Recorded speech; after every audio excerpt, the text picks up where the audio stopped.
انا مع العسر یسرا، بے شک ہر مشکل کے ساتھ آسانی ہے۔ کشمیر کے خوبصورت ہرے بھرے مناظر کے ساتھ اللہ سبحانہ و تعالیٰ کی ایک مومن کے لیے خوبصورت بشارتیں، خوبصورت نصیحتیں جانیے اس ویڈیو میں۔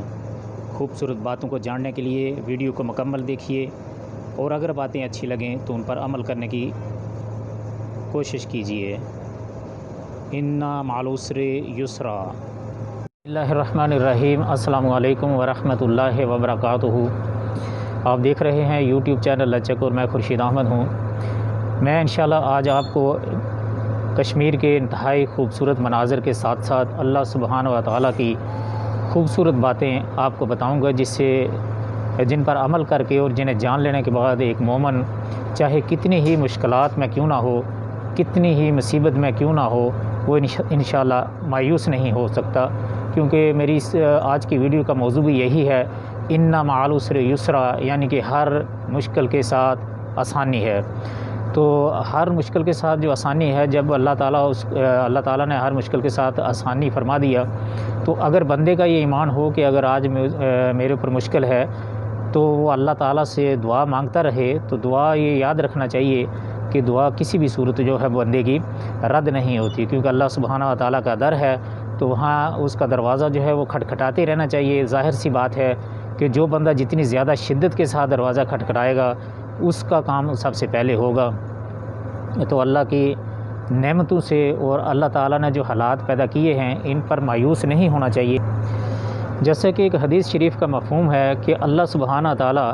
بندے کے گمان کے مطابق ہی ہوتا ہے، جس طرح اللہ کے بارے میں بندہ گمان رکھتا ہے ویسا ہی معاملہ اس کے ساتھ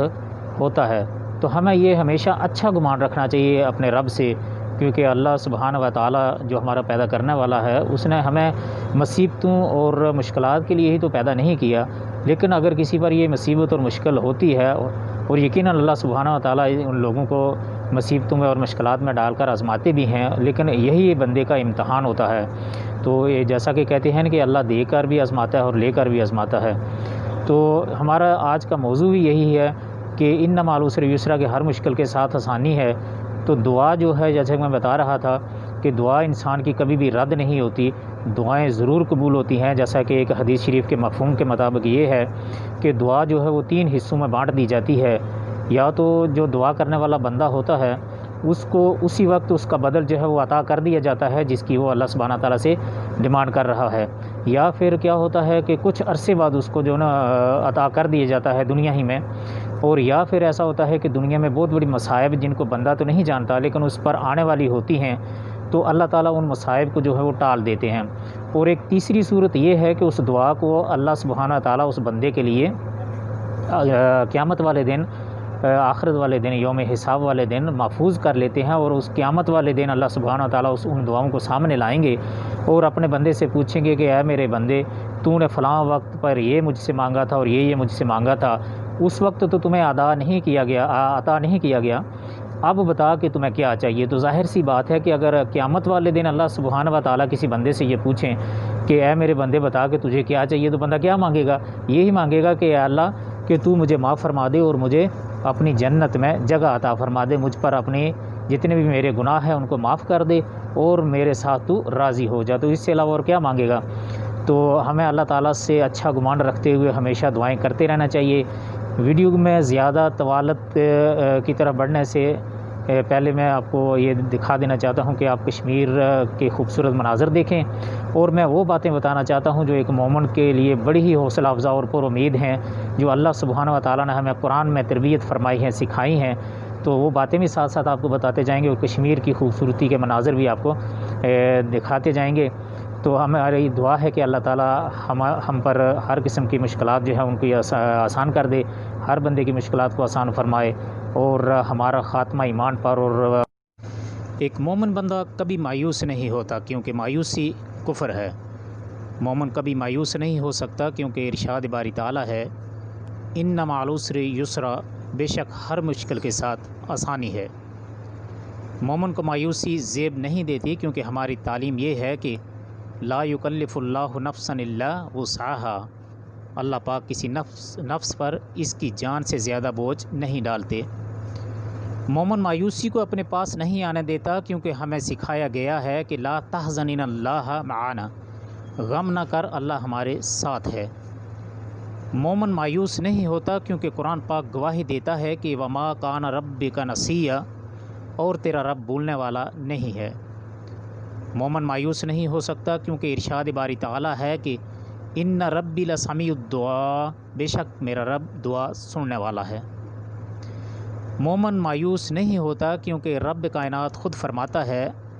لا تقنطوا من رحمت اللہ، اللہ کی رحمت سے نا امید نہ ہوں۔ مومن اللہ پہ یقین رکھتا ہے، کیونکہ نصر من اللہ و فتح قریب، یہ اللہ سبحانہ و تعالیٰ نے فرمایا ہے، اللہ کی طرف سے مدد اور فتح عن قریب ہوگی۔ جب یہ سب ہمیں قرآن میں سکھایا گیا ہے تو کیا ہمیں مایوس ہونا چاہیے؟ یقیناً دوستو نہیں، اس کی رحمت سے کبھی مایوس نہیں ہونا چاہیے۔ اس پر یقین رکھو، بے شک یقین رکھنے والوں کے لیے معجزے ہوتے ہیں، یقین رکھنے والوں کے لیے ہی کن کہا جاتا ہے۔ اللہ سبحانہ و تعالیٰ جن کا یقین محکم پکا اللہ پہ ہوتا ہے، ان کے لیے ہی لفظ کن کہتے ہیں کہ ہو جا، تو ان کے معاملات ہو جاتے ہیں۔ جو معاملات وہ اپنے رب کے سامنے پیش کرتے ہیں وہ سارے طے پا جاتے ہیں۔ دعا کوئی بھی رد نہیں ہوتی، بس ہم انتظار نہیں کرتے۔ جیسا کہ میں نے پہلے بتایا ہے شروع میں کہ دعا کے 3 حصے کر دیے جاتے ہیں۔ ایک تو دنیا میں ہی اسی وقت جو وہ بندہ چیز مانگ رہا ہے اسے عطا کر دیا جاتا ہے، یا پھر اس دعا کے بدلے میں اس پہ بڑی بڑی آنے والے مصائب جو ہیں ان کو ٹال دیا جاتا ہے، رد کر دیا جاتا ہے، اور یا پھر اس بندے کی دعا کو آخرت کے لیے اللہ سبحانہ و تعالیٰ ذخیرہ کر لیتے ہیں، اور جب یوم قیامت حساب کتاب ہوگا تو اس وقت اللہ سبحانہ و تعالیٰ اپنے بندے سے پوچھیں گے کہ اے میرے بندے بتا کہ اب تجھے کیا چاہیے، کیونکہ فلاں وقت پہ تو نے مجھ سے یہ دعا مانگی تھی، اس وقت تو تمہیں عطا نہیں کیا گیا، تو آج تو بتا کہ تجھے کیا چاہیے۔ تو جب یہ الفاظ صحابہ کرام کو معلوم ہوئے تو صحابہ کرام فرمایا کرتے تھے اللہ کے نبی صلی اللہ علیہ وسلم سے کہ یا رسول اللہ کہ ہم بہت زیادہ دعائیں کیا کریں گے، اور ہم چاہتے ہیں کہ اللہ سبحانہ و تعالیٰ ہمیں دنیا میں ان دعاؤں کا ہمارا بدل نہ دے، بلکہ ہماری دعاؤں کو قیامت تک کے لیے محفوظ رکھ لے، تاکہ یوم قیامت جب وہ ہم سے پوچھے کہ اے میرے بندو تمہیں کیا چاہیے، تو ہم اللہ سے پھر بتائیں گے اللہ سبحانہ تعالیٰ کو کہ ہمیں کیا چاہیے۔ تو یقیناً قیامت والا دن بڑا سخت دن ہے، جب ماں باپ بہن بھائی میاں بیوی اولاد سب رشتے جو ہیں وہ ایک دوسرے کو چھوڑ جائیں گے، ہر طرف نفسہ نفسی کا عالم ہوگا، کوئی کسی کی نہیں سن رہا ہوگا اور نہ کسی کی کسی کو پرواہ ہوگی، ہر بندہ صرف اپنے آپ کو ہی جان رہا ہوگا، اسے کوئی کسی قسم کا کوئی رشتہ یاد نہیں رہا ہوگا۔ تو یقیناً اگر اس وقت اللہ سبحانہ تعالیٰ پوچھیں کہ اے میرے بندے بتا کہ تجھے کیا چاہیے، تو یقیناً بندہ کیا کہے گا؟ یہی کہے گا کہ اے اللہ کہ مجھے معاف کر دے، مجھے جنت الفردوس میں جگہ عطا فرما دے، مجھے نبی صلی اللہ علیہ وسلم کے شفاعت کا حقدار بنا دے، اور مجھے ان کے پڑوس میں جگہ عطا فرما دے۔ اور تو دوستو دعا ایک دستک ہے، جس طرح آپ کسی کے گھر میں جاتے ہیں تو دستک دیتے ہیں، تو کہتے ہیں کہ دستک کا جو تسلسل ہے یہ مانگنے والے کی شدت کو ظاہر کرتا ہے، کیونکہ جب بندہ بار بار ایک ہی چیز کو کھٹکھٹا رہا ہو دروازے کو،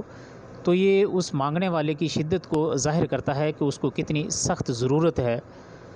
اور پھر ظاہر ہے جب دروازہ کھلتا ہے تو جس کے پاس وہ اپنی ضرورت لے کر جاتا ہے وہ اس کو کبھی بھی خالی ہاتھ نہیں لوٹاتا۔ تو ظاہر ہے دستک جس شدت سے دی جائے گی اسی شدت سے اس کا جواب بھی ملے گا اور عطا بھی ہوگی۔ تو اللہ سبحانہ تعالیٰ سے ہمیشہ دعا کرتے رہنا چاہیے، جیسا کہ ایک حدیث کے مفہوم کے مطابق اللہ کے نبی صلی اللہ علیہ وسلم نے فرمایا ہے کہ دعا ہی عبادت کا مغز ہے، یعنی دعا ہی عبادت۔ ایک جگہ پہ الفاظ یہ ہیں کہ دعا ہی عبادت ہے، اور ایک حدیث کے الفاظ یہ ہیں ایک دوسری کے کہ دعا عبادت کا مغز ہے، یعنی عبادت کا مخ ہے۔ مخ العبادہ کہا گیا ہے کہ یعنی ساری جتنی بھی عبادتیں ہیں ان کی سوچ اصل جو چیز ہے وہ دعا ہے۔ تو اللہ تعالیٰ سے ہمیشہ اپنی اچھائی کے لیے، خاتمہ بالایمان پر، خاتمہ بالخیر، اور تمام مسلمانوں کی بہتری کے لیے، اور جتنے بھی مسلمان مظلوم ہیں، مقہور ہیں، جو کافروں ظالموں کی قید میں ہیں، ان سب کی آزادیوں کے لیے ہمیشہ اللہ سبحانہ و تعالیٰ سے دعا کرتے رہنا چاہیے۔ ہماری دعا ہے کہ اللہ تعالیٰ جتنے بھی بے روزگار ہیں ان کو اچھا، عزت والا اور نیک اور صالح روزگار عطا فرمائے، جو بھی بے اولاد ہیں ان کو اولاد صالح سے نوازے۔